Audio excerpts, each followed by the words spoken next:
नमस्कार। मेरा नाम आस्तिक कुमार है। मैं सर्वोदय शिक्षा संस्थान के एक निदेशक के रूप में हूँ, अभी यहाँ पे मौजूद हूँ। मैं आप लोगों की जानकारी के लिए बता दूँ, सर्वोदय शिक्षा संस्थान एक शैक्षणिक संस्थान है जो पहली से 10वीं तक के बच्चों को शिक्षा प्रदान करने का काम करती है। और चूँकि सर्वोदय शिक्षा संस्थान 3-4 लोगों का समूह है जो ये हमेशा प्रयास करती है कि एक अच्छी शिक्षा और गुणवत्तापूर्ण शिक्षा प्रदान किया जाए बच्चों में। यह वीडियो बनाने का मकसद मेरा कुछ ऐसा है कि मार्केट में चूँकि हमारे आसपास बहुत सारी शैक्षणिक संस्थाएं अभी संचालित हो रही हैं बहुत अच्छे लोगों के द्वारा। तो मेरा मकसद ये था कि आखिर सर्वोदय शिक्षण संस्थान ही क्यों चुने। बेसिकली ये जो वीडियो है वो पेरेंट्स के लिए है जो मेरे यहाँ अपने बच्चों को पढ़ने के लिए, शिक्षा ग्रहण करने के लिए भेजते हैं।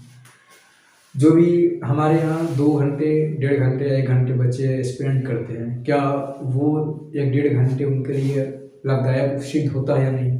हालांकि इसका अवलोकन तो वो बच्चे जब घर पे जाते हैं, अपने माता पिता से रूबरू होते हैं, तो उस क्रम में तो हो ही जाता है।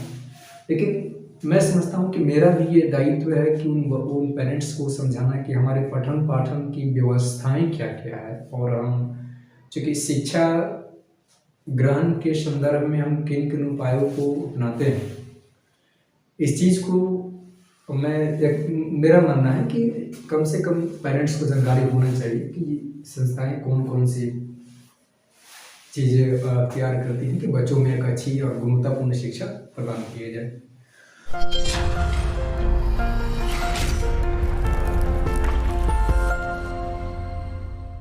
तो जैसा कि हमने पहले ही कह चुका हूँ कि जो सर्वोदय शिक्षण संस्थान है वो बेसिकली क्लास 1 से लेकर के 10वीं तक के बच्चों को शिक्षा मुहैया कराती है।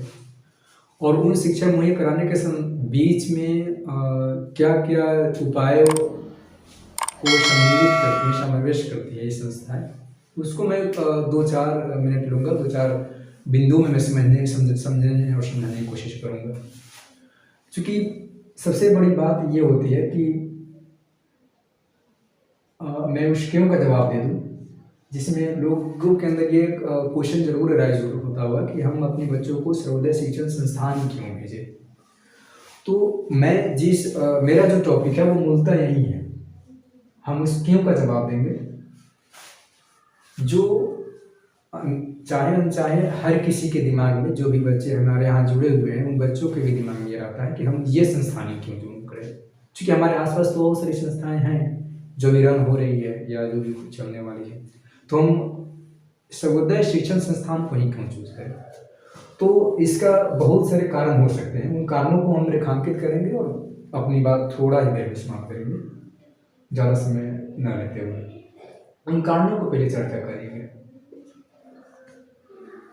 इसका औचित्य क्या है कि सर्वोदय शिक्षण संस्थान से हम पढ़े। इसका सबसे मैं बेसिकली 2-3 रीजन की अगर बात करूँ, सबसे प्रमुख रीजन ये है कि चूँकि हमारी संस्थान अभी नई नहीं है, मुश्किल से 2 से 3 साल ही इसकी उत्पत्ति हो गए हैं संस्थान, और वो 2 से 3 सालों में जो रिजल्ट है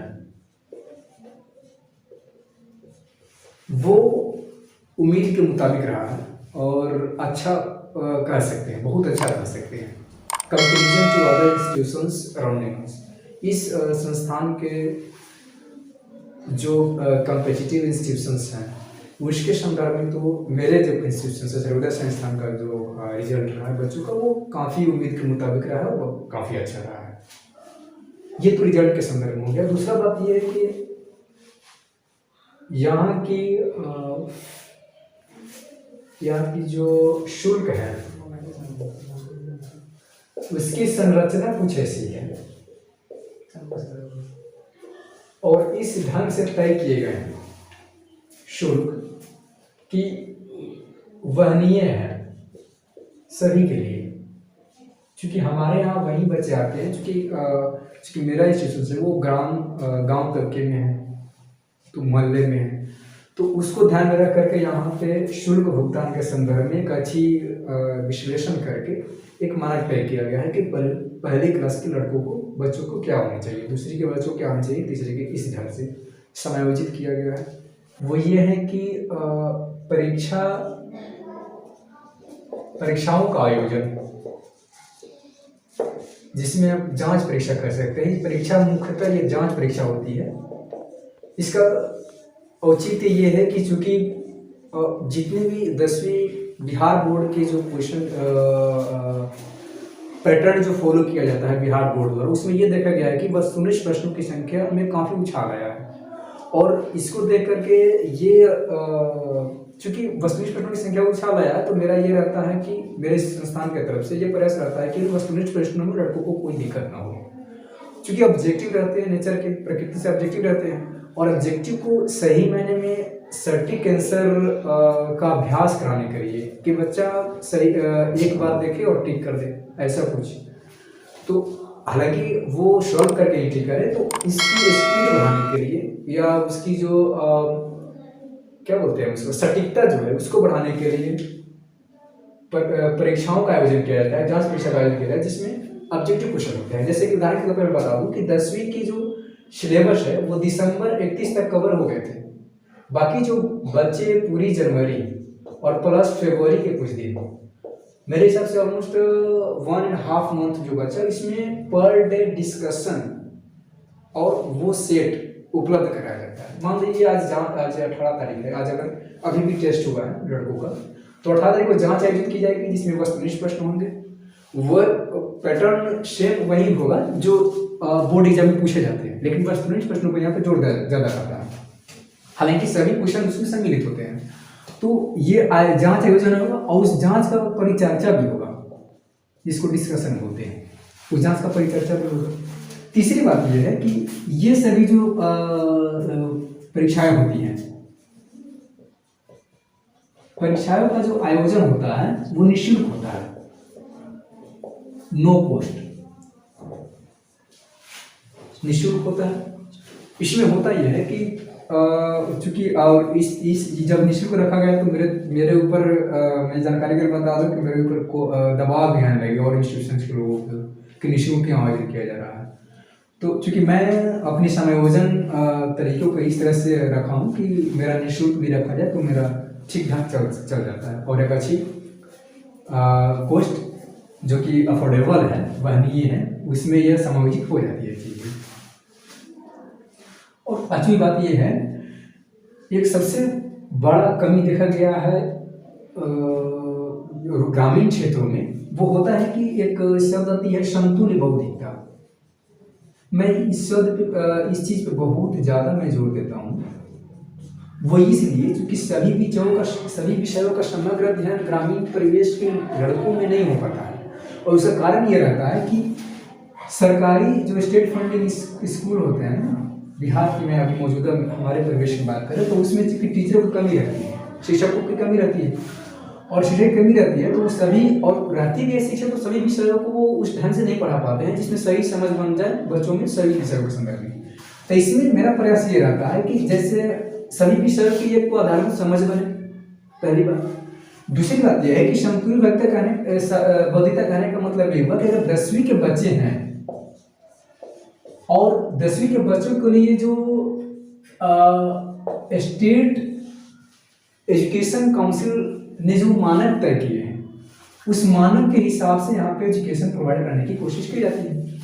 जैसे अगर होता ही है कि मेरे पास में बहुत सारे ऐसे लड़के आते हैं जो अदर इंस्टीट्यूशन में कहीं ना कहीं कोचिंग पढ़े हुए रहते हैं और वो मेरे पास आते हैं, तो उन लोगों में होता ही है कि 10वीं में तो है, स्टूडेंट का 10वीं क्या है, लेकिन उस 10वीं के समतुल्य में उनकी समझ नहीं बन पाई है। जैसे बेसिक अगर 10वीं के बच्चे अगर मेरे पास आए तो मैं उनसे वही क्वेश्चन पूछूंगा जो मुझे मालूम है कि 10वीं के बच्चों को एटलीस्ट इतना तो जानना चाहिए, कम से कम इतना तो जानना चाहिए।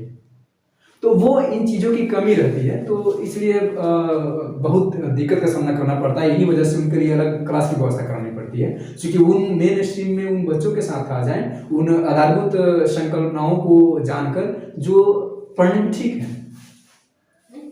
तो तो इन चीज़ों को मेरा सबसे इम्पोर्टेंट मतलब ये रहता है कि उनकी इक्विवेलेंट इंटेलेक्चुअलिटी को प्रदान करना है, जिससे अगर 10वीं के बच्चे हैं तो एटलीस्ट 10वीं तक के बच्चों को जो भी आधारभूत संकल्पनाएं उनको जानना चाहिए, जो भी आधारभूत नॉलेज उनको रहना चाहिए, वो कम से कम उसके पास रहे।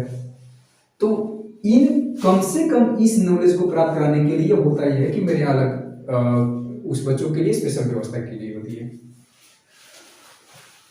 और ठीक यही पैटर्न और भी जो बच्चे हैं 9th क्लास के बच्चे हैं, 10th क्लास के बच्चे हैं, दूसरी के बच्चे हैं, तीसरी के बच्चे हैं, उन सब पे लागू की जाती है। स्टैंडर्ड मालूम रहे दूसरी के बच्चे हैं तो दूसरी के बच्चे द्वारा जो भी राज्य सरकार के शिक्षा परिषद द्वारा जो मानक है उस अनुपात में उसको शिक्षा मुहैया कराई जाए ताकि परेशानी का सामना न करना पड़े। तो मुख्य रूप से हमारे कोचिंग के बारे में मैं जो उपलब्ध कराता हूँ, उसके बाद में आप जब एंट्री करेंगे क्लास में तो उसमें तरह तरह की चित्र लगे रहेंगे, जिसमें स्केलेटन सिस्टम हो गया, डाइजेशन सिस्टम हो गया, मैप्स हो गया, फिजिकल और पॉलिटिकल मैप्स होगा। तो इन सभी वो चाहे इंडिया की हो, वर्ल्ड की हो, बिहार की हो, तो ये सभी मैप्स जो होते हैं वो लगे रहते हैं दीवारें पर, जिससे बच्चों को ये समझ जान पाए कि मैप्स होता है क्या है, स्केलेटल सिस्टम किस तरह, बॉडी हमारे ऑर्गन किस तरह है। तो इन सभी को समझने के लिए बहुत सारे तस्वीरों को चिपकाया गया है। बाकी अपना खुद आकर देख सकते हैं मेरे इंस्टीट्यूशन में। धन्यवाद।